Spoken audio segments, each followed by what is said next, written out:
La France occupe, de par son histoire, un rôle de puissance régionale en Afrique, ce qui peut la conduire à des interventions militaires. Compte tenu de son passé, j'allais dire, à la fois colonial et post-colonial, des interactions économiques, des relations clientélistes, la question de l'intervention relève pour les décideurs français d'un véritable dilemme. D'une part, l'intervention, si elle se fait, risque d'aboutir à une mise en accusation de la France, taxée sur la scène africaine, française ou internationale, d'ingérence, voire de néocolonialisme. D'autre part, ne pas intervenir et laisser dégénérer des situations de crise aiguë pourrait déboucher sur des accusations d'indifférence au sort du continent africain et de ses populations, et pourrait donc indirectement aussi faire perdre à la France une partie de son statut de puissance régionale. La décision d'intervenir ou non n'est donc pas fortuite, anodine, bien au contraire. Elle repose d'abord sur des considérations géopolitiques qui prennent en compte la défense des intérêts nationaux français, ce qui inclut notamment le poids de l'image internationale de la France.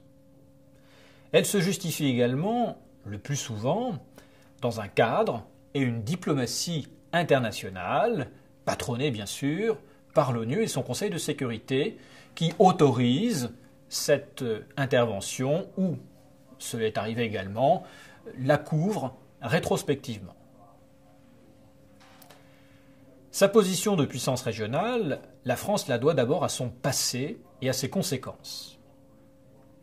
En effet, historiquement, une partie du continent africain a été partie intégrante de son empire colonial. Les indépendances du début des années 60, indépendances politiques bien sûr, n'ont pas fondamentalement modifié la vision française d'une Afrique considérée comme son précaré. Cette volonté de conserver sa zone d'influence a été servie pendant plus de 30 ans par le contexte de guerre froide, en particulier dans les années 1960 et 1970. Ce contexte de guerre froide qui a fait de l'Afrique un enjeu stratégique important dans la lutte entre les deux blocs communistes et capitalistes. L'Afrique constituait alors une réserve de matières premières en exploitation ou découverte, pétrole, uranium, manganèse, etc., etc. De même, l'Afrique avait un enjeu stratégique important par rapport aux conceptions géostratégiques de l'époque. Dans le prolongement des conceptions et des opérations de guerre de la Seconde Guerre mondiale, le continent africain offrait un prolongement stratégique pour l'Europe occidentale menacée par le rouleau compresseur soviétique. Une sorte d'interland stratégique à une Europe, à une France métropolitaine beaucoup trop exiguë face à une menace en profondeur de la part de l'ogre soviétique. On retrouve, sous des formes et des vocables divers, cette notion d'Eurafrique ou d'axe stratégique euro-africain qui, du temps de la colonisation, s'est décliné sous la forme d'un axe France-Afrique pour ce qui intéresse directement la France. Pour conserver son précaré africain, la France développe une politique de prépositionnement d'éléments militaires et bien sûr d'intervention militaire qui lui permettent d'affirmer la volonté de puissance, sa volonté de puissance, mais à vocation mondiale, d'abord voulue par le général de Gaulle et plus ou moins maintenue par ses successeurs, l'élément évidemment conceptuel de départ étant la politique de grandeur mise en avant par le général de Gaulle à partir de 1958.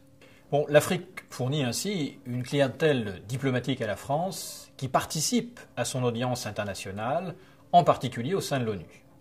Donc, durant toute la guerre froide, la France accorde une grande importance stratégique à l'Afrique subsaharienne.